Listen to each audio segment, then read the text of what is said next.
The medical staff wanted to treat Daeho's injuries properly, but he refused anything beyond basic wound sealing. And he sat in his holding cell with fresh bandages on his arms and chest and waited for news of his next fight. He had survived the first challenge, but he knew the Overlord would not make the same mistake twice. And the next opponent would be chosen to counter whatever tactics had worked against the Greth. His body ached in ways he had not felt since his military days, and the old training was coming back to him now, whether he wanted it or not, and he remembered the lessons his instructors had beaten into him about survival and endurance, and the will to keep fighting when everything logical said to give up. A guard came to his cell and told him that his second fight would take place the following morning, and that the Overlord had selected special opponents to honor the challenge. Daeho noticed the plural word and felt a cold certainty settle in his stomach. Opponents, he repeated. The guard smiled with reptilian pleasure. Twin champions of the Overlord's own bloodline. The guard confirmed. You will face two Nexar warriors simultaneously, and they have been training together since birth. Daeho nodded and said nothing more, and the guard left him alone with his thoughts. He did not sleep that night because he needed to think and plan and prepare his body for what was coming. And he moved through stretching exercises in his small cell, while he considered his options. Two opponents changed everything, because he could not simply evade and wait for exhaustion. When there were two sets of eyes tracking him, and two sets of claws ready to catch him if he made a single mistake, he would have to fight more directly, and that meant taking damage he could not afford. When morning came, they brought him food that he forced himself to eat, despite having no appetite. And then they led him back to the arena where the crowds had gathered in even greater numbers than before. Word had spread about the strange human who had defeated the Greth champion, and every seat was filled with spectators eager to see what would happen next. Seo Yun was in her observation cage again, and Daeho looked up at her before the fight began and saw that her bioluminescence was stronger than it had been yesterday. She was allowing herself to hope, and that made what he had to do even more important. The gates opened and the twin champions entered, and Daeho understood immediately why Krathvex had chosen them. They were Nexar in their prime, tall and powerful with scales that gleamed like polished metal, and they moved in perfect synchronization as if they shared a single mind. Their eyes were locked on him with predatory focus, and their claws were already extended. And they carried no weapons, because Nexar warriors did not need weapons when their natural armaments were already deadly. The arena horn sounded, and the twins attacked. They came at him from two angles simultaneously, coordinating their movements to cut off his escape routes. And Daeho had to dive and roll to avoid being caught between them. He came up with his blade ready and managed to deflect a slashing claw that would have opened his throat. And the impact sent vibrations through his arm that told him these warriors were far stronger than they looked. The crowd roared with approval as the fight became a deadly dance of three figures moving across the arena floor. And Daeho gave ground constantly as the twins pressed their advantage.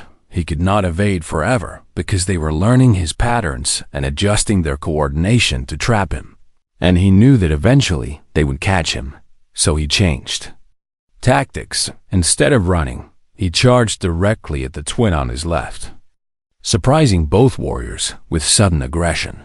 And his blade found a gap between the scales on the Nexar's arm and drew blood. The wounded twin hissed with pain and rage and struck back with devastating force, and Daeho took a claw across his ribs that tore through his clothing and opened a wound that immediately began to bleed. He staggered back, and the other twin was already there, and a blow to his head sent him sprawling across the arena floor with his vision swimming. The crowd expected him to stay down because any sensible creature would recognize defeat.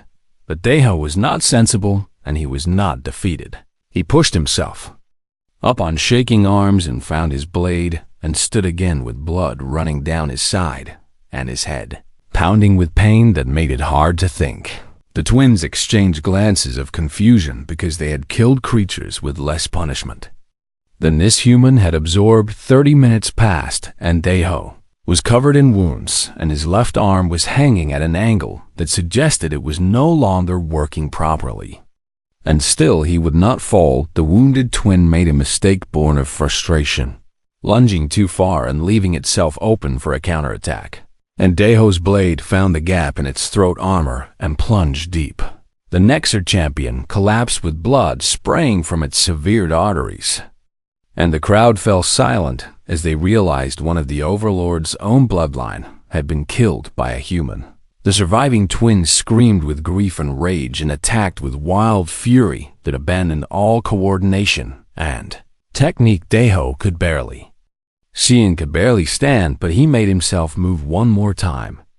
And when the twin overextended in its grief-maddened assault, he drove his blade between its shoulder scales and twisted. The second champion fell and did not rise. Deho stood alone in the arena with two dead Nexer at his feet, and then his legs gave out and he collapsed beside them. Guards rushed onto the arena floor and dragged him back to the medical bay while the crowd erupted in chaos. And Zhang watched from her cage with light blazing from her skin in patterns she could not control. He had won again. He was broken and bleeding and might not survive the night, but he had won. And now only one fight remained between her and freedom. The medical staff worked frantically to save the human, because Nexer law required that he be given a chance to attempt the final challenge.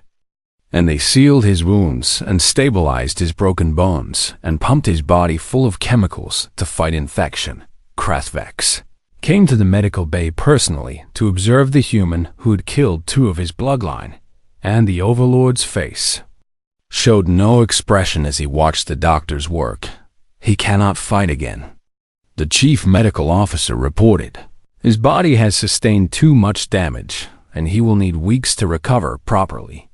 The law gives him 1 day. Krathvex replied coldly, if he can stand and hold a weapon, then he must face the final challenge. The medical officer started to protest, but thought better of it. When he saw the look in the Overlord's eyes, Krathvex had underestimated this human twice, and he would not do so again. And his third challenge would be something that no creature could survive, regardless of how stubborn it was. He ordered the arena staff to prepare the maw. The word spread quickly through the station, and the reaction was immediate, because the maw was legendary, even among species that had never visited Nexer space. It was a creature from a world where evolution had taken a nightmarish path.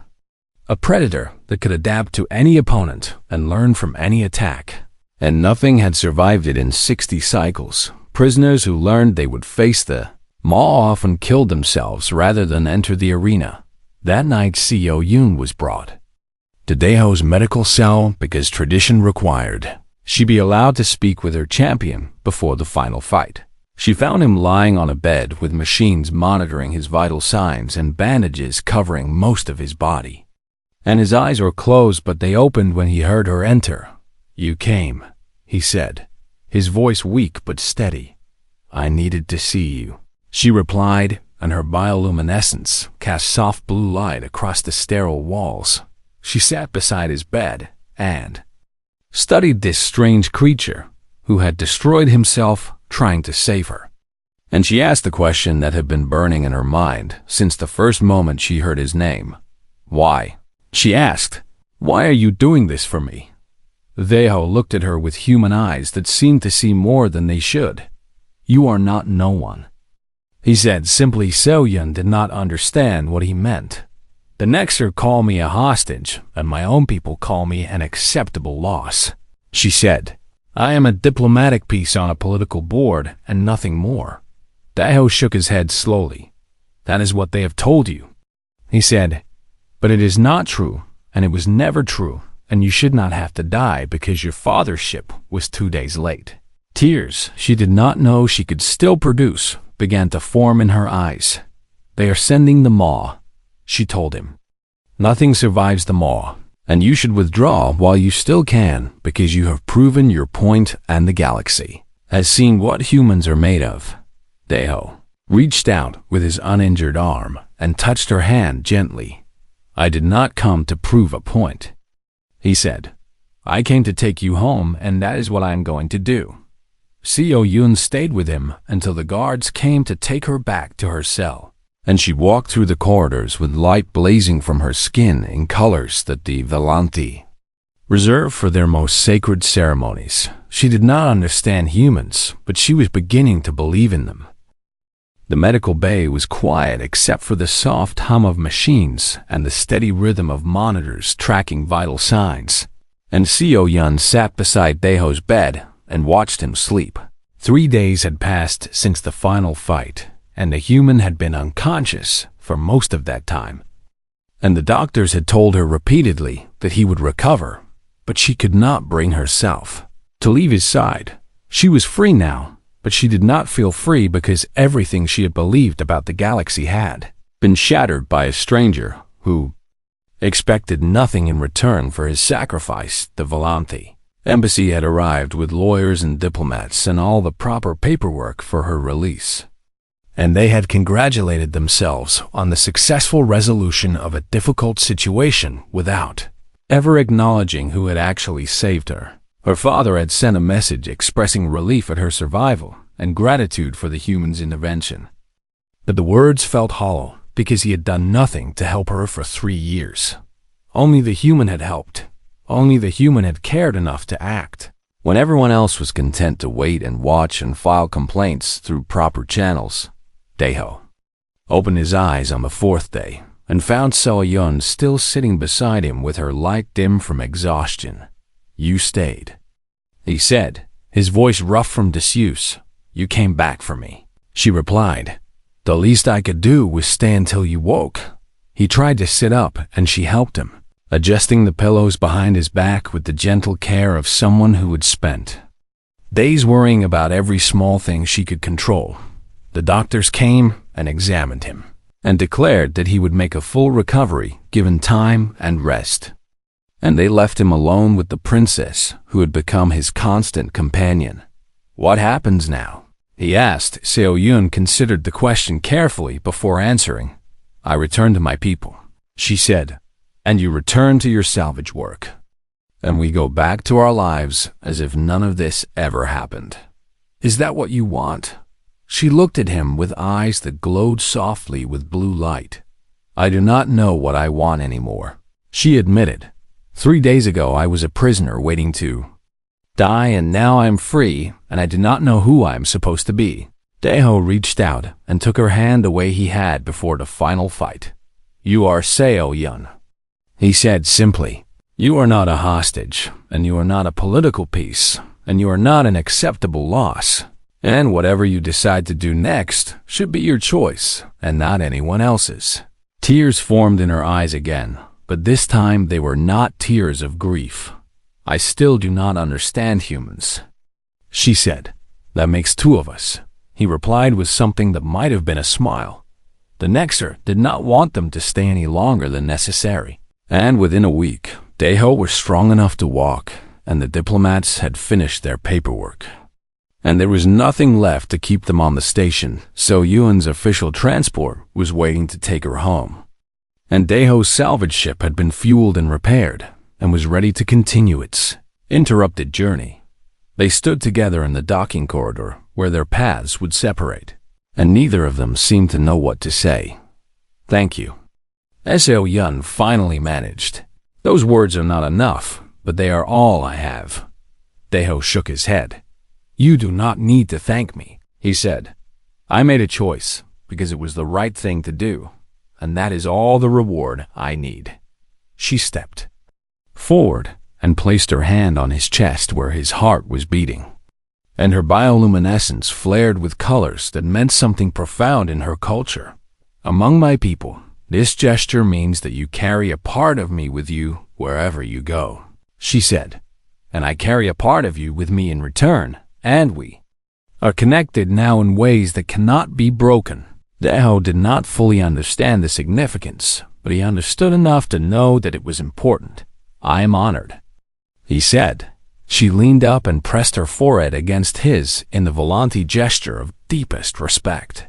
And then she stepped back and walked toward her transport without looking back. because if she looked back, she would not be able to leave. Deho watched her go, and then turned and walked to his own ship, where Voss was waiting with questions he did not want to answer. They left the Nexer station behind and continued their journey through the outer territories. And Deho went back to his salvage work, as if nothing had changed. But everything had changed. The footage from the arena had spread across the galaxy in ways that could not be controlled. And every species with access to interstellar communications had seen the human who walked into certain death for a stranger. Analysts from 100 worlds studied the recordings and tried to understand what they had witnessed. Military strategists calculated the implications of a species that could continue fighting long after logic said they should stop. Philosophers debated the nature of sacrifice and compassion, and whether humans were uniquely blessed or uniquely cursed by their ability to care about those who offered them nothing in return. The Nexer quietly retired the right of substitution from their legal code because they never wanted another challenger to invoke it. Other empires began to reconsider their treatment of human populations within their borders, and the Volanti government issued a formal decree that was distributed to every ambassador and diplomat their people had placed across known space. The decree was simple: find the humans and make them friends, and never under any circumstances make them enemies. Seo-yun returned to her homeworld and was greeted as a survivor rather than a victim. And she threw herself into diplomatic work with a passion that surprised everyone who knew her. She established the first formal alliance between the Volanti and the human colonies, and she worked tirelessly to build connections that would last for generations. When people asked her why she dedicated herself so completely to human relations, she always gave the same answer: because a human taught me what it means to be worth saving. Years passed and the galaxy continued to turn, and new conflicts arose and old ones faded. And Deho continued his quiet life on the edges of known space. He turned down every offer of fame and fortune and political position that came his way, and he refused to capitalize on his notoriety in any way. When interviewers found him and asked why he had done what he did and why he continued to reject the rewards that were offered to him, his answer never changed. She was not no one. He meant it the first time he said it, and he meant it every time after. And he would have done the same thing again without hesitation, because that was simply who he was. And somewhere across the galaxy, in a palace on a world that glowed with bioluminescence, a princess who was no longer a princess kept a small recording of a human standing alone in an alien arena. She watched it sometimes when she needed to remember that the galaxy could surprise her. She watched it when she needed to believe that kindness was real, and she watched it when she needed to remember that she was not no one, because a human had walked into death to prove it, and some truths, once proven, can never be forgotten. Dawn came too quickly, and Deho woke to find his body screaming with pain from wounds that had barely begun to heal. And he forced himself to sit up despite every nerve telling him to stay down. The medical staff had done their best, but there was only so much that could be fixed in a single night. And he could feel the wrongness in his bones and muscles. As he tried to move, his left arm was functional but weak, held together by medical braces that would not survive serious impact. And his ribs ground against each other in ways that made breathing painful. A guard came to escort him to the arena preparation room where he would be given his final meal before the challenge. And Deho walked without assistance because he refused to show weakness. Even now the preparation room was empty except for a table with food he could not taste and water he forced himself to drink. And he sat alone with his thoughts while the crowd gathered in the arena above. He could hear them through the walls. Thousands of voices buzzing with anticipation. And he knew they had all come to watch him die. The Maw was famous throughout Nexer space as the ultimate arena predator. A creature so dangerous that it had been kept in stasis between fights because it could not be safely contained while active. 60 cycles of unbroken victories meant 60 cycles of opponents who had tried everything and failed. And Daeho had no reason to believe he would be different, but he had never fought for a reason before. In his military days, he had fought because he was ordered to fight and because his training compelled him to fight. And when he left the service, he had walked away from violence because there was nothing worth fighting for now. There was something worth fighting for, and everything felt different. He stood when the guards came to bring him to the arena, and he walked through the corridors with his head high and his eyes focused on what lay ahead. The arena was packed beyond capacity with spectators, filling every seat and every standing space. And giant screens broadcast the event to billions of viewers across Nexer space. This was no longer just an execution ceremony. This was a spectacle that would be remembered for generations. Krathvex appeared on his elevated platform, and the crowd fell silent with anticipation. "Citizens of the Dominion," the Overlord announced. "The human challenger has survived 2 challenges and now faces his final test. And I have selected an opponent worthy of this historic occasion." The crowd roared with bloodthirsty approval. "The Maw has not been defeated in 60 cycles," Krathvex continued. "And today it will remind the galaxy why the Nexer Dominion is feared throughout known space." The gates on the far side of the arena began to open slowly, and a sound emerged that made even veteran arena spectators shift uncomfortably in their seats. It was not a roar or a growl, but something worse. A wet clicking noise that seemed to come from everywhere at once. And then the Maw entered the arena, and Daeho understood why nothing had survived it. The creature was wrong in ways that were hard to describe. A mass of limbs and sensory organs that seemed to shift and rearrange as it moved. And its body was covered with surfaces that were not quite scales and not quite flesh, but something in between. It had no face that he could identify, but it had eyes everywhere. Dozens of them scattered across its body, and all of them focused on him. The Maw had evolved on a world where everything was predator and prey at the same time, where survival meant being able to adapt to any threat in seconds. And its body was designed to learn from every attack and counter it immediately. Daeho drew his blade and settled into a fighting stance while the crowd watched in hushed anticipation. Seo Yun was in her observation cage, her hands pressed against the transparent walls, and her bioluminescence was flickering rapidly with terror she could not control. The arena horn sounded, and the Maw attacked. It moved faster than anything Daeho had faced, closing the distance between them in seconds, and its limbs struck at him from angles that should have been impossible. He dodged the first attack and slashed at a limb that came too close, and his blade cut deep into something that might have been muscle. The Maw did not slow down, it adapted. Its next attack came from a different angle using different limbs, and Daeho barely avoided it by throwing himself sideways with a roll that sent pain shooting through his broken ribs. He came up slashing and scored another hit, but the Maw was already changing again, and he realized with growing horror that it was learning from every exchange. His speed was cataloged and countered his preferred attack patterns were analyzed and predicted. Every trick he tried was absorbed and neutralized. Within moments, 1 hour into the fight, Daeho was bleeding from a dozen new wounds, and the Maw was still unslowed. And the crowd was growing restless because this was taking longer than they had expected. 2 hours, and Daeho was staggering, his movements becoming slower and less precise as exhaustion and blood loss took their toll.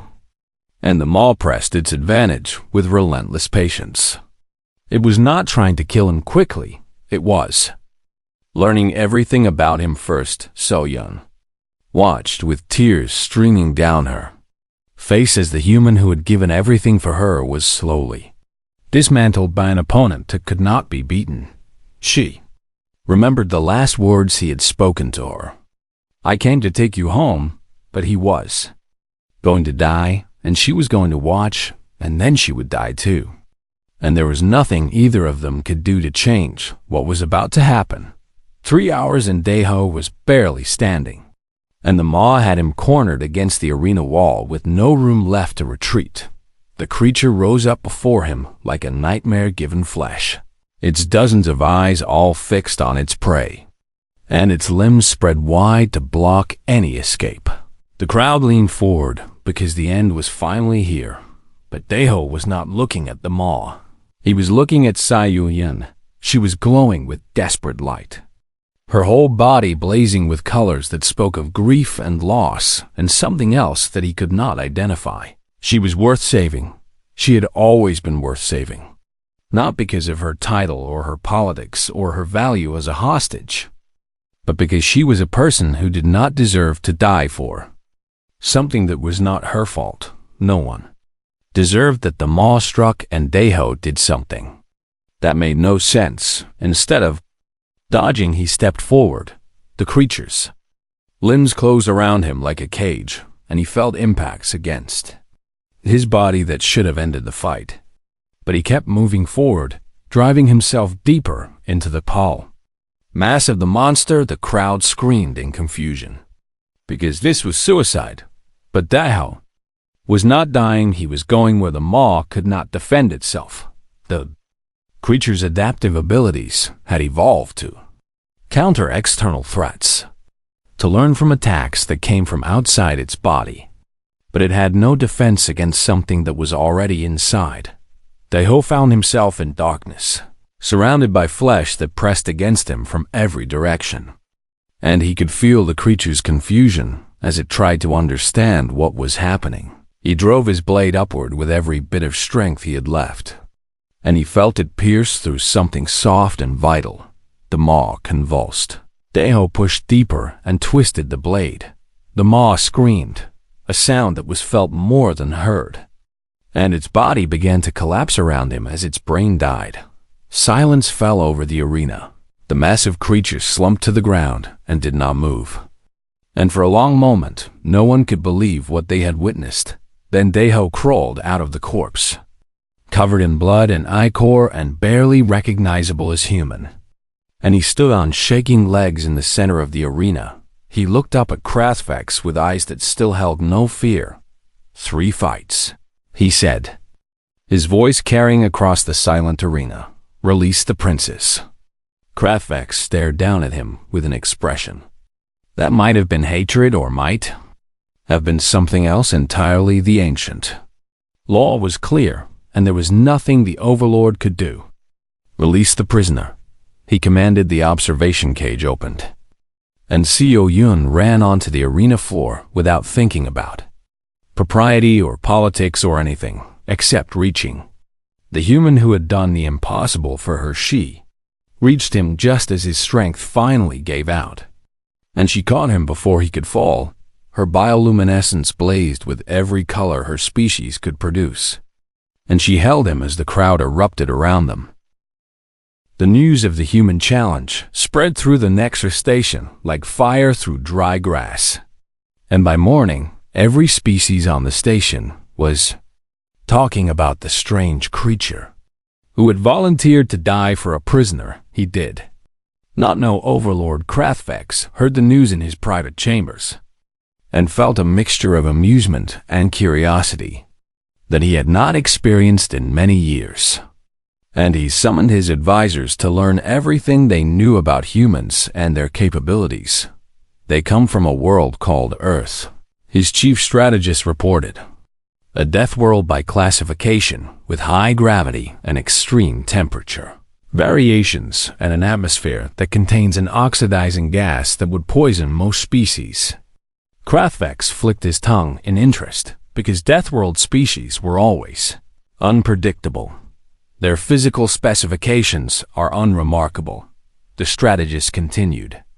No natural armor and no claws worth mentioning, and no venom glands in their teeth are laughable compared to proper predators. Then, why are they classified as dangerous? Krathvex asked. The strategist hesitated before answering. The reports are inconsistent, Overlord, but they suggest that humans possess certain traits that are difficult to quantify. And some accounts claim they are capable of continuing to function even when severely damaged. Krathvex dismissed his advisors and decided to interview this human himself because he wanted to understand what motivated such an apparently foolish decision. Deho was brought to the Overlord's audience chamber and restraints that seemed excessive for such a small creature, and guards with energy weapons surrounded him as if he might suddenly reveal hidden powers and attack. Krathvex studied the human from his elevated throne and saw nothing impressive about the figure standing before him. Just a medium-sized mammal with smooth skin and no visible weapons and eyes that showed no fear at all. "You are the one who invoked the right of substitution," Krathvex said. "I am." Deho replied, "Explain to me why you would do this thing, human. Because I do not understand your motivation, and I wish to understand before I watch you die." Deho met the Overlord's gaze without flinching and considered the question carefully before answering. "She was going to die for something that was not her fault," he said. "A shipping delay caused by a navigation error is not a crime worthy of death, and she should not have to pay that price." Krathvex leaned forward with genuine confusion in his cold eyes. "But she is not of your species," he said.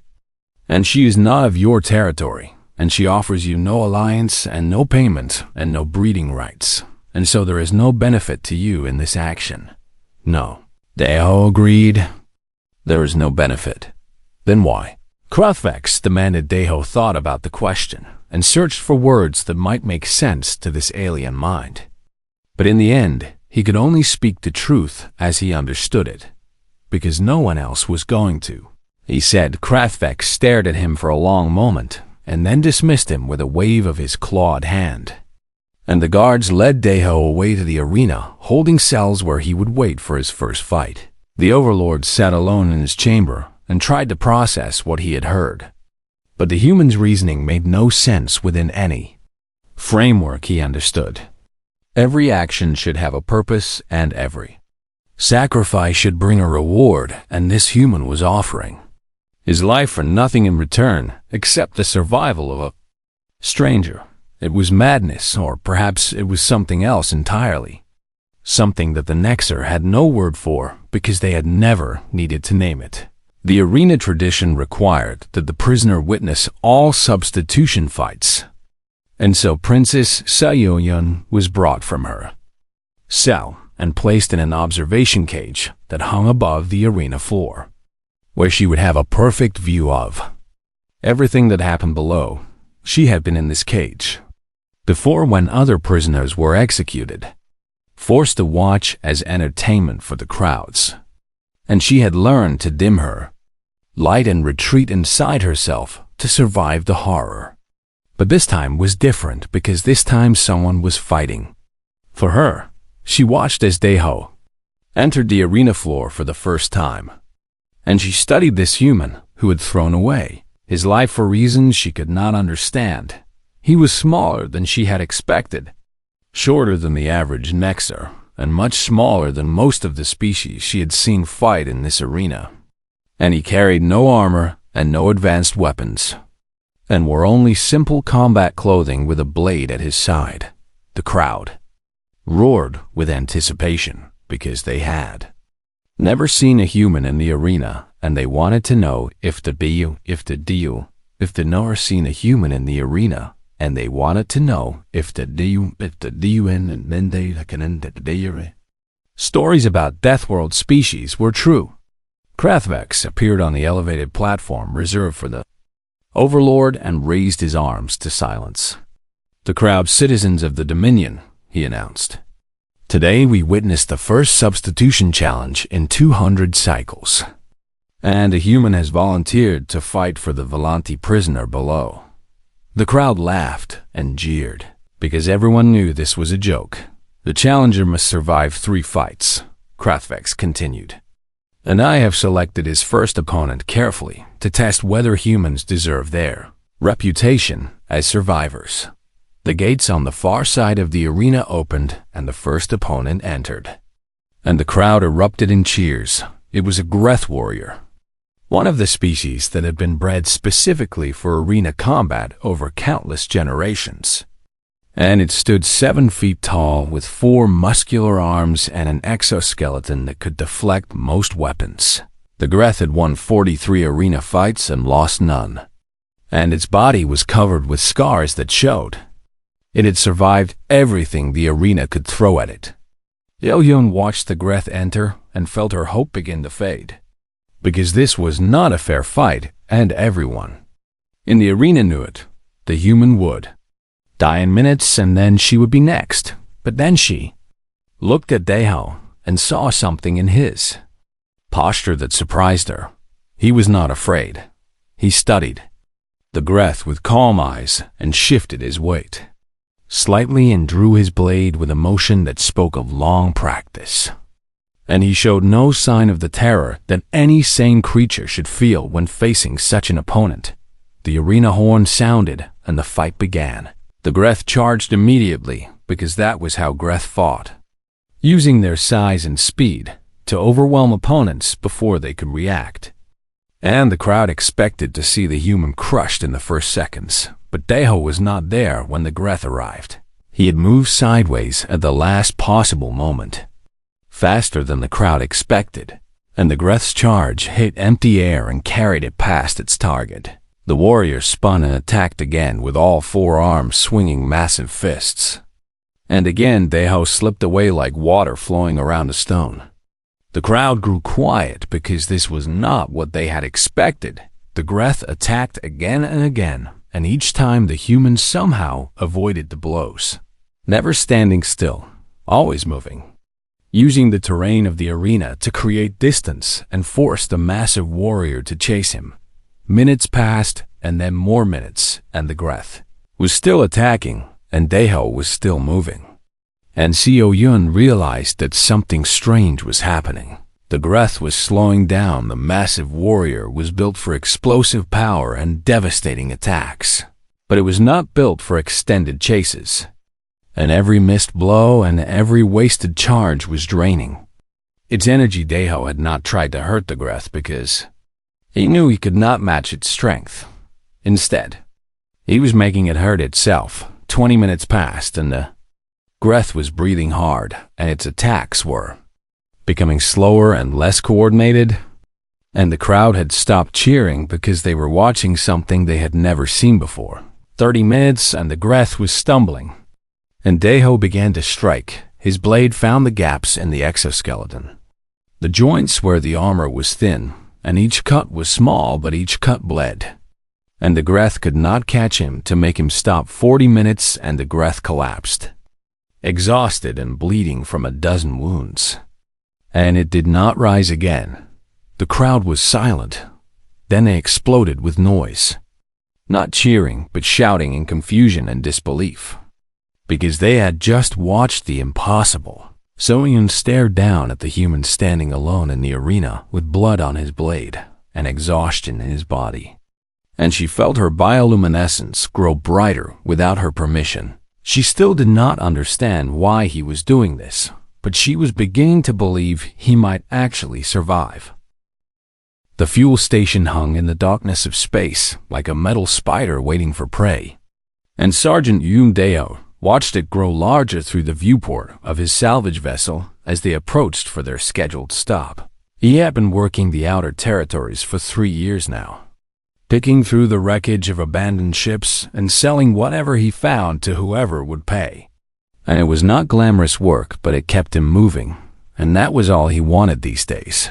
The Nexer Dominion controlled this sector of space, and their orbital station above Kethra 7 was the only place to refuel for 100 light years in any direction.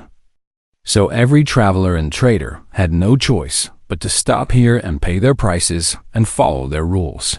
Daeho did not like the Nexer, but he understood them well enough to stay out of trouble. And trouble was something he had learned to avoid after his discharge from the military 6 years ago. His engineer, a small reptilian named Voss, handled the docking procedures while Daeho gathered the credit chips they would need for fuel and repairs. And within an hour, they were locked onto the station and waiting for the refueling crews to finish their work. 3 hours minimum? Voss told him as he checked the repair estimates on his tablet. Maybe 4 if they find anything else wrong with the stabilizers. Deho nodded and decided to stretch his legs inside the station rather than sit in the cramped ship any longer.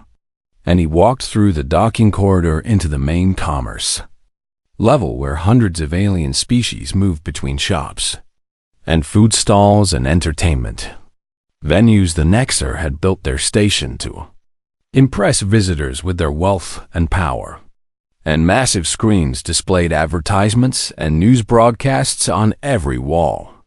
And holographic displays showed off expensive goods that most travelers could never afford.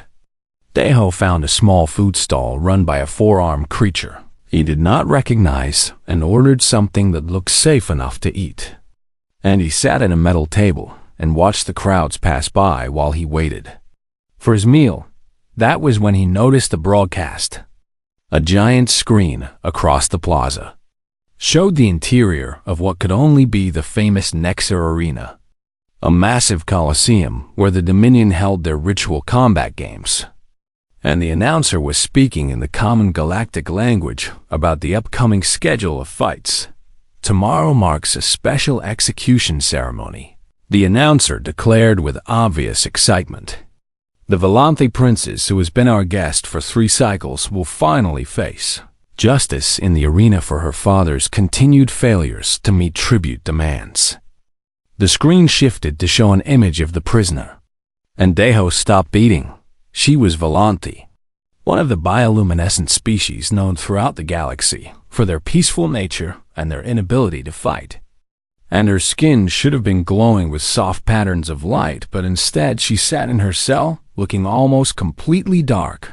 Her name appeared on the screen as Princess Seo Yun, 3rd daughter of the Volanthi king, and the text explained that she had been taken as a hostage 3 years ago when her world surrendered to the Nexer. Rather than face complete destruction, Deho watched as the broadcast showed clips from previous arena executions, and he felt something cold settle in his stomach as he realized what they intended to do to her. The Volanthi could not fight because their biology simply did not allow it, and they produced no adrenaline and no combat hormones, and their bodies were fragile compared to almost every other species in the galaxy. And sending one into the arena against a combat beast was not an execution, but a prolonged murder for entertainment. He pushed his food away and walked to the nearest information terminal and began searching for everything he could find about the situation. The records were public because the Nexer wanted everyone to know what happened to those who failed to meet their demands. And Deho learned that Princess Seo Yun had been sentenced to the arena because her father's latest tribute shipment had arrived 2 days late due to a navigation error. 2 days late. And his daughter would be torn apart by monsters while thousands watched and cheered. Deho searched for any rescue attempts or diplomatic interventions and found nothing but formal protests filed through proper channels. And the Volanthi embassy had submitted 17 official complaints over the past 3 years and achieved absolutely nothing. He found a contact frequency for the embassy and made a call. And a tired-looking Volanthi official answered and listened to his questions with an expression of resignation. That told Deho everything he needed to know. "We are doing everything within our power," the official said with light patterns that conveyed exhaustion and defeat. "But the Nexer do not release arena prisoners, and there is nothing more we can do except continue to protest." "You could send someone to fight for her," Deho said. The official stared at him as if he had suggested something insane, which perhaps he had. "We are Volanthi," the official replied. "We cannot fight, and we have no allies willing to risk war with the Nexer over a single hostage, and so we must accept what cannot be changed." Deho ended the call and stood in the busy corridor and thought about what he had just heard. And the words would not stop echoing in his mind. A single hostage, as if she was not a person, but a number on a diplomatic balance sheet. He walked back to his ship and found Voss still monitoring the repairs. And he sat down at his personal terminal and began searching through Nexer legal codes with an intensity that surprised even himself. Hours passed and the repair crews finished their work, and Voss asked if they were ready to depart. But Deho just waved him away and kept reading, and then he found it.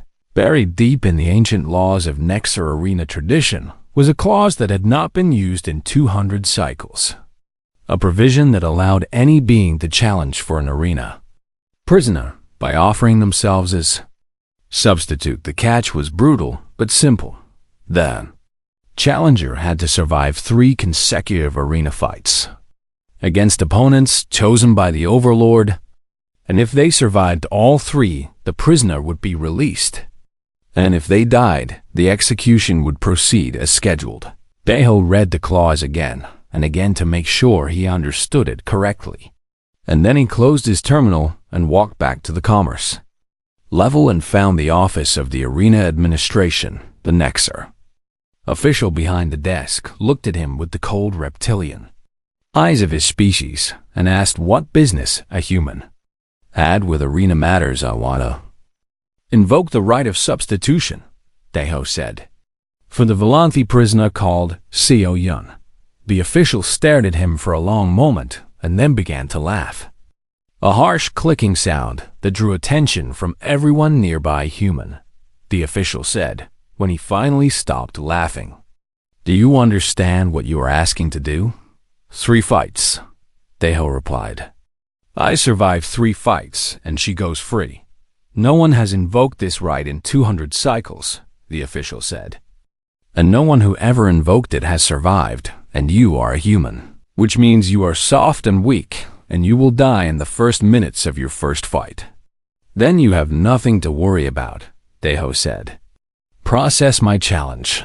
The official studied him with new interest, trying to understand what angle this strange human was working, what benefit he hoped to gain from this suicidal request.